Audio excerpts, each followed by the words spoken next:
Bonjour à tous, vous êtes sur TV Immo et vous regardez votre JT immobilier quotidien. Voici tout de suite le sommaire de ce mercredi 14 septembre. Au sommaire de votre JT immobilier quotidien, gros plan sur le homestaging, la tendance du moment. Dans le cadre de notre saga Immo, rencontre avec Laurent Vimon, président du groupe Century 21 France. Et enfin, sans oublier du zap de l'info avec notre zap de l'Immo. Bienvenue dans votre journal.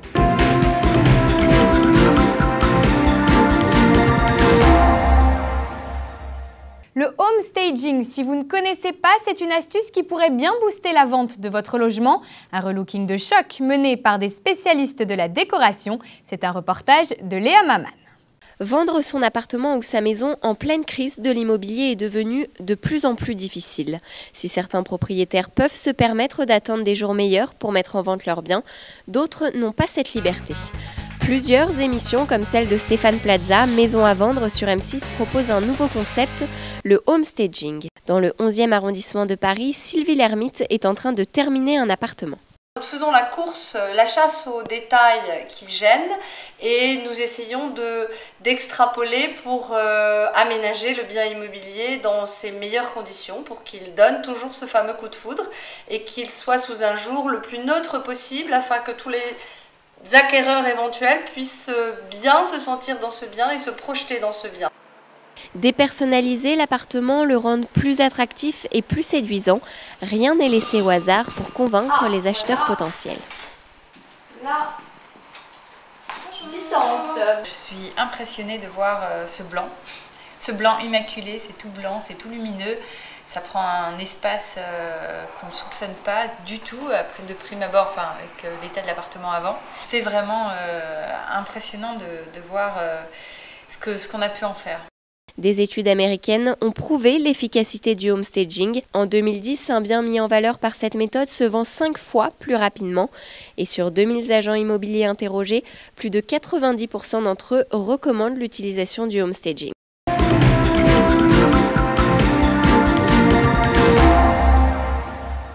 Saga Immo, c'est l'histoire de l'immobilier et de ses agences. Aujourd'hui, gros plan sur Century 21. Regardez. Un groupe tentaculaire. Century 21, c'est 900 agences dans toute la France. C'est ici, en région parisienne, que se trouve le siège.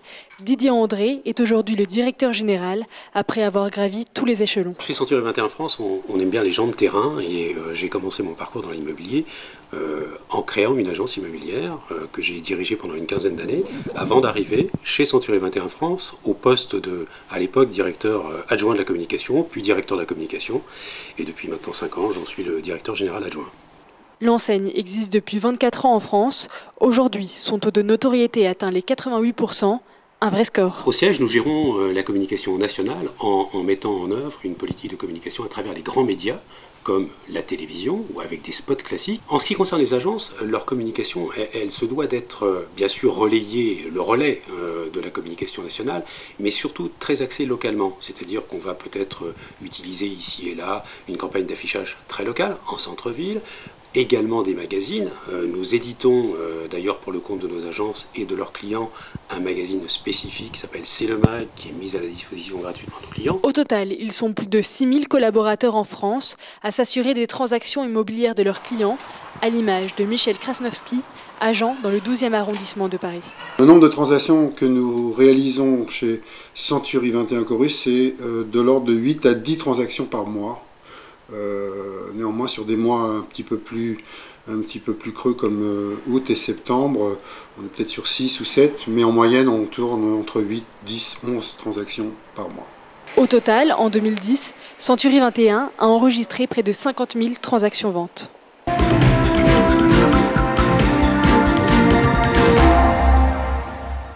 Laurent Vimon, bonjour. Merci d'être avec nous sur notre plateau. Nous venons de voir ensemble le reportage. Donc au mois de février prochain, vous allez fêter vos 3 ans à la tête du groupe Century 21 France. Comment le réseau a évolué? Qu'est-ce que vous avez apporté? Alors, En fait, le réseau était en très bonne santé quand on m'a nommé à ce poste, mais si je devais prendre quelques exemples, le premier, c'est une équipe de consultants. Cette équipe de consultants, aujourd'hui une vingtaine de personnes, est destinée à suivre chaque agence avec environ un rendez-vous trimestriel et aider chaque patron à s'approprier le système pour le mettre en place.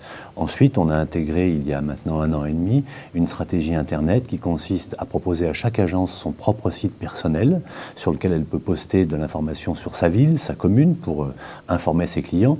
Et puis, on a, il y a maintenant 12 mois, intégré le monde de Facebook. Alors, je sais qu'on ne dit pas Facebook, qu'on dit réseaux sociaux. Et chaque agence du réseau dispose également de cet outil qui permet de créer du lien virtuel dans un métier physique. C'est-à-dire que chaque agence qui le souhaite crée sa page fan Facebook et sur cette page peut publier l'information et surtout garder contact avec ses clients. Dans un métier qui est un métier à cycle long, chaque client peut ainsi être informé sur la vie de la commune, sur les informations et garder un lien virtuel avec l'agence immobilière. D'accord. Et vous qui avez gravi les échelons toujours au sein de ce groupe depuis 1987, quand vous y êtes rentré, en quoi le métier d'agent immobilier a changé selon votre propre histoire ? En 87, l'agent immobilier était celui qui détenait l'information. C'est-à-dire qu'il était un point de passage incontournable et chaque client devait physiquement, pour avoir accès aux annonces, aller rencontrer chaque agence. Depuis l'arrivée d'Internet, les clients de leur bureau, aujourd'hui, ont accès via le web à toute l'information. Donc ils deviennent surinformés et tellement informés que parfois ils perdent pied. L'agent immobilier devient une espèce d'architecte de solutions immobilières qui va être capable de construire avec son client le projet de vie auquel il aspire en l'aidant à prendre les bonnes décisions et en lui montrant les biens qui peuvent correspondre. C'est-à-dire que d'un système où l'agent était physiquement incontournable, aujourd'hui le web a permis aux clients de s'informer sur le marché, sur les prix, sur les communes, sur les écoles, tout ce qui va avec. Et l'agent qui fait son métier correctement est celui qui guide, c'est-à-dire qu'il va permettre aux clients de prendre les bonnes décisions. D'accord. Et sur le marché de l'immobilier, on sait que la situation est assez tendue. Quelle perspective vous voyez sur ce marché de l'immobilier ? C'est un marché qui va s'autoréguler, c'est-à-dire que les différentes mesures qui ont été annoncées et puis la hausse des prix connue en 2010-2011 ont été quelque peu excessives. On a depuis la fin de l'année des taux qui ont remonté et ces taux qui remontent ne sont pas sans conséquence sur les budgets des clients acquéreurs.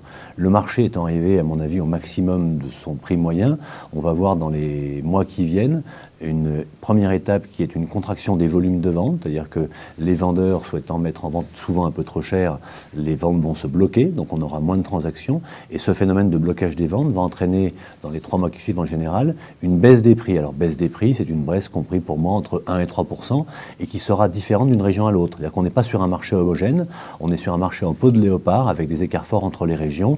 Et puis une région à part, c'est Paris intramuros, dont les prix ont monté fortement en 2010-2011 et qui commence à se stabiliser. Donc il est probable que Paris arrête de monter même en 2011.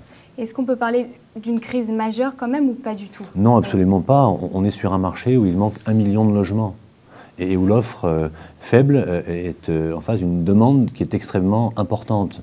Acheter son logement en France est extrêmement important. Les Français ont une brique dans le ventre et être propriétaire, c'est une aspiration extrêmement forte. Donc quand on a 1 million de logements de pénurie, mécaniquement, les prix ils vont tenir. Qu'on purge quelques excès, je le conçois volontiers, qu'on ait moins de volume de vente, c'est évident aussi, mais la pierre reste la valeur refuge absolue. Et d'ailleurs à Paris, on a aujourd'hui 33% de clients qui sont uniquement investisseurs. La pierre, à Paris, c'est le lingot d'or, c'est-à-dire qu'on est certain d'avoir une plus-value à 10 ans et de trouver un locataire, donc je n'ai pas d'inquiétude sur le marché, je ne pense pas qu'on ait une crise majeure. Très bien, merci beaucoup Laurent Vimont d'être venu sur notre plateau.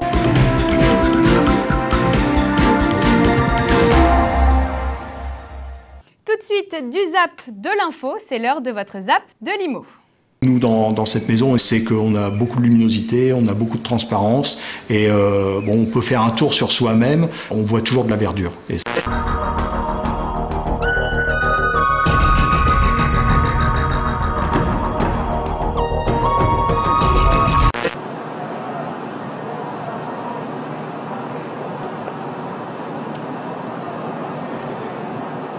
Vous êtes dans l'air. Mais c'est pas une soucoupe volante.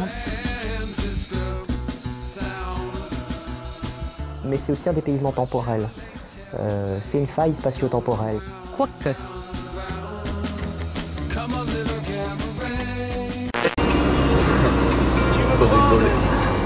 C'est bon, c'est bon. Si tu me crois,